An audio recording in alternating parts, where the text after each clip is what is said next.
Suben los tipos de interés, suben los alimentos, la amenaza del gas nos tiene a todos en vilo y sin embargo España resiste mejor de lo esperado. ¿Por qué?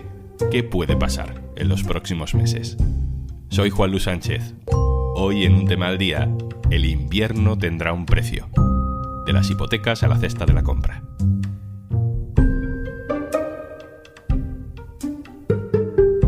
Una cosa antes de empezar. Hola, Juanjo de Podimo otra vez por aquí. Oye, ¿todavía no has probado nuestra aplicación Podimo? Entra en podimo.es/aldía porque te regalamos 60 días gratis. 2 meses gratis para escuchar los mejores podcasts y audiolibros. En Podimo. El cambio climático nos está dando un otoño sin mucha calefacción, pero queda poco para el invierno. Vendrá el frío y las facturas del gas, vendrán las noches largas y la factura de la luz, vendrán las lluvias y los atascos que aumentan el consumo de gasolina, vendrá la Navidad y la multiplicación de los panes, los peces y los mariscos. La economía española aguanta mejor que otras grandes de Europa. Los datos del paro, los datos del consumo, las rebajas fiscales, la intervención del mercado energético por parte del gobierno, todo eso está amortiguando el golpe. Pero no sabemos qué esconde 2023 y conviene tener la alerta puesta. Daniel Yebra, hola. Hola, Juanlu. Dani Yebra es redactor de temas económicos en eldiario.es. Le he pedido que nos ayude a hacer una radiografía de la situación. Vamos a empezar por las hipotecas. Las variables no han dejado de subir, las fijas ya son casi imposibles de encontrar y eso es un palo fortísimo para muchas familias. Dani, ¿por qué encima que suben los precios de todo se suben también los tipos de interés? El Banco Central Europeo lo que ha hecho desde julio, utilizar el manual clásico ortodoxo de la política monetaria contra una crisis de inflación. ¿En qué consiste? En subir los tipos de interés para enfriar la economía. Significa que se encarece toda la financiación, se encarecen todos los préstamos, los que se conceden a las empresas para que tengan su actividad, los que se conceden a las familias para consumo y sobre todo las hipotecas. Pretende dañar la demanda para que eso acabe rebajando o moderando las subidas de precios. Problema. En este caso, en esta crisis, no hay un sobrecalentamiento de la demanda. La crisis de inflación no se explicaba por un sobrecalentamiento de la demanda. Se explicaba desde el lado de la oferta. Era una crisis de inflación de oferta. ¿Por qué? Porque eran, en este caso, la energía, gas, petróleo, que por factores geopolíticos venían subiendo de precio desde finales de 2021 y se exacerban esas subidas, sobre todo a partir de marzo con la invasión rusa de Ucrania.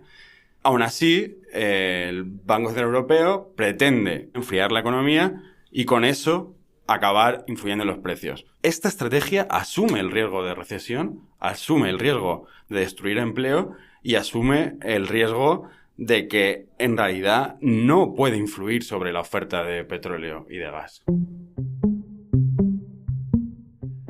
Solemos hablar mucho de si subir o bajar impuestos, de a quién afecta o beneficia más el aumento o la bajada de impuestos, y sin embargo no se habla mucho de cómo afecta esa otra decisión política que es subir los tipos de interés. Hay un cálculo muy interesante del Banco de España, un modelo económico, que realizó en junio, justo antes de que el Banco Central Europeo empezara a subir los tipos de interés, en el que dividía a las familias hipotecadas en 5 escalones de ingresos y mostraba que el primer escalón, el más vulnerable, el 20% de hipotecados con ingresos más bajos, con una subida de 2 puntos porcentuales de los tipos de interés oficiales del Banco Central Europeo, entraba en el límite del endeudamiento, en el límite teórico que las familias deberían soportar. Ese límite es conocido sobre todo en el mercado del alquiler, que responde un poco a 1/3 de los ingresos de las familias. Si superas 1/3 de tus ingresos familiares, estaría en riesgo el pago de la vivienda, en este caso de la hipoteca. Bueno, pues el Banco de España calculaba en junio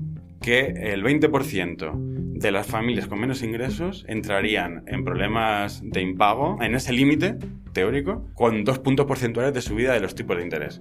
Vale, pues desde julio el Banco Central Europeo ha ejecutado esos 2 puntos porcentuales. Desde el 0% en el que estaban los tipos de interés oficiales hasta el 2%, 2 puntos porcentuales, ya el Banco de España estaba avisando de cuidado que aquí los más vulnerables entran en zona de peligro, digamos, en el límite teórico del endeudamiento. Corrígeme si me equivoco, Dani, pero hay una paradoja en la subida de las hipotecas. No es como en otras subidas de precios donde dices, mira, es que, no sé, el pan o el aluminio es más caro porque la materia prima se ha encarecido mucho por la crisis de la gasolina o por la luz y las empresas necesitan subir el precio para mantener el margen de beneficio. Pero es que en el caso de los préstamos, el problema no es de costes para el banco, se suben las hipotecas para que la gente básicamente dedique más dinero a pagarlas y no pueda consumir y así intentar que los precios de las cosas no suban. El banco sí o sí sale ganando.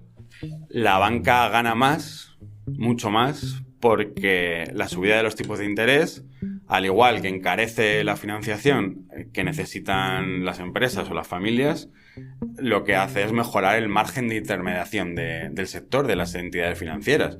Vale más el dinero, con lo cual el margen o la rentabilidad, para que creo que se entiende mejor, de la banca, de su negocio, que es prestar dinero, aumenta, con lo cual sus ingresos, sus beneficios aumentan. De hecho, este tercer trimestre ya conocemos los resultados de todos los grandes bancos españoles y han ganado un 33% más que el mismo trimestre del año anterior. Son 16.000 millones de euros, para entenderlo en cifras, más de beneficio, y es ya directamente por el impacto de esta subida de los tipos de interés y de esa mayor rentabilidad que consiguen las entidades financieras. Hay otras consecuencias que podrían ser negativas.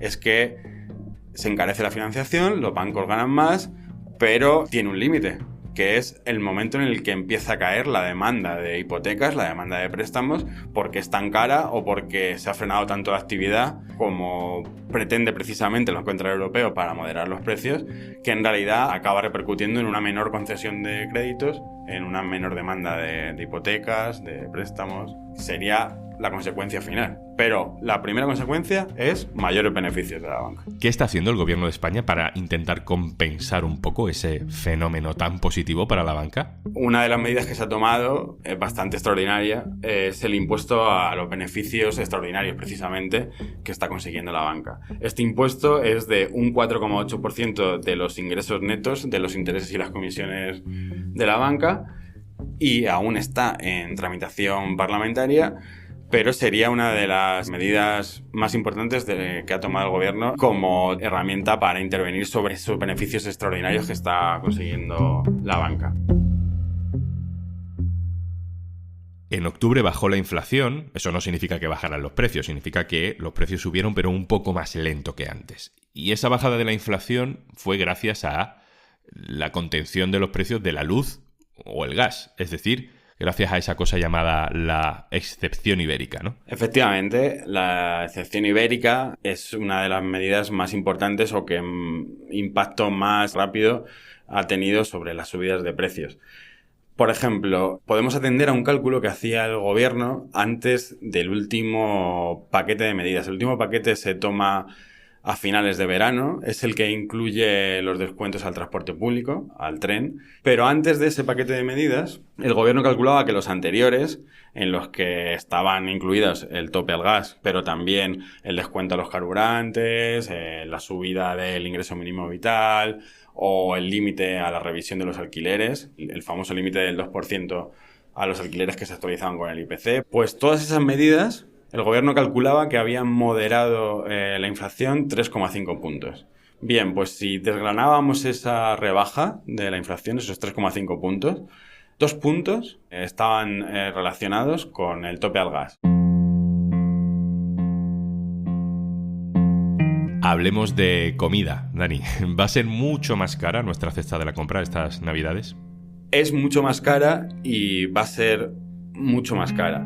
Y hay que entender que estamos ya en una situación en la que el problema no es solo de subida de precios, no es solo de inflación. La inflación es el crecimiento de los precios, la tasa con la que medimos ese crecimiento de los precios, sino que ya es un problema de nivel, es decir, ya estamos en unos niveles muy elevados de precios. Con lo cual, aunque veamos moderarse la inflación, como por ejemplo hemos visto en octubre, España era el país donde más se moderaba ese crecimiento de los precios, nos quedábamos un poco por encima del 7%, mientras la mayoría de economías de la Unión Europea estaban muy por encima en octubre, pero hay que tener en cuenta que los precios están ya muy elevados. Creo que hay un ejemplo que sirve para entender perfectamente lo que significa esta crisis de inflación. Pongamos un sueldo de 20.000 euros aproximadamente al año, que estaría cerca incluso de la media que hay en España salarial.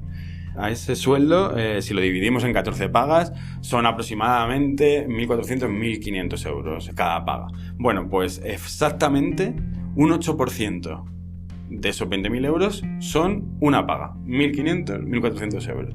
Este año, la inflación va a acabar de media durante todo el año en ese 8%. Es decir, a una persona con un sueldo bruto de unos 20.000 euros, la inflación se le ha comido una paga.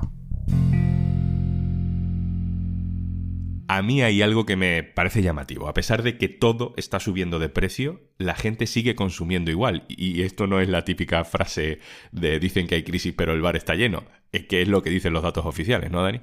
El consumo efectivamente está resistiendo y eso se debe a varias cosas. Se debe a las medidas del gobierno, a los planes de choque, a el ahorro que había acumulado durante la pandemia y, por último, en el buen estado, aunque esto sea fuerte decirlo con 3 millones de parados, pero la temporalidad está en mínimos históricos, que tenemos más de 20 millones de afiliados y sobre todo que aunque la gente, sus salarios se están viendo mermados, dañados como nunca por la inflación, pese a esa pérdida del poder adquisitivo, el mercado laboral resiste. Incluso en octubre veíamos el último dato bastante positivo que demuestra que es el gran dique de contención de esta crisis de inflación. Terminemos mirando un poco al futuro. ¿Qué podemos esperar durante el invierno? ¿Cómo se supone que va a ir reaccionando el gobierno ante lo que vaya ocurriendo? ¿Qué nos espera, Dani? En primer lugar, hay que afinar las medidas de choque que ha ido tomando el gobierno.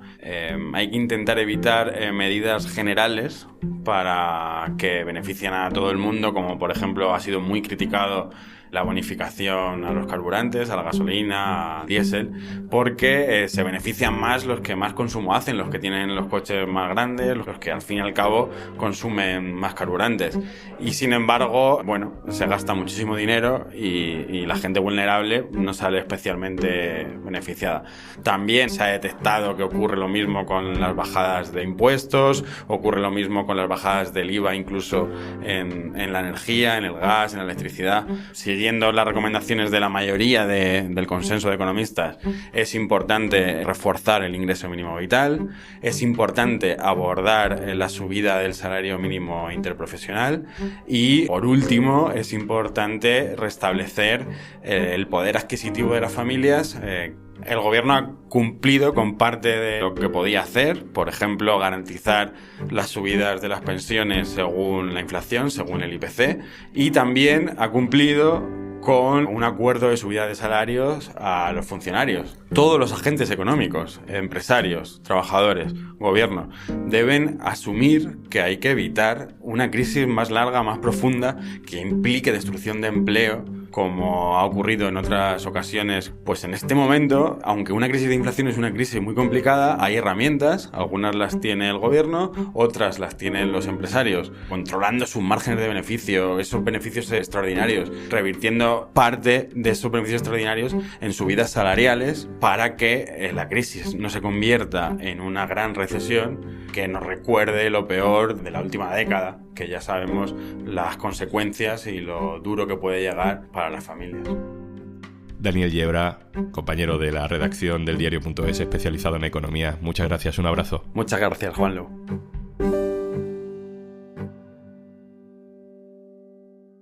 Y antes de marcharnos... Hola, tengo un plan para ti.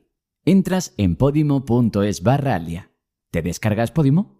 Disfrutas de todos los podcasts y audiolibros que quieras y no pagas nada hasta dentro de 60 días.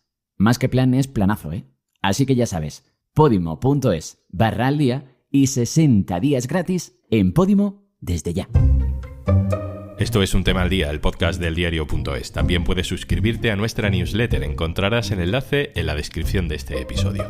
Este podcast lo producen Carmen Ibáñez, Marcos García Santonja e Izaskun Pérez. El montaje es de Pedro Nogales. Yo soy Juanlu Sánchez.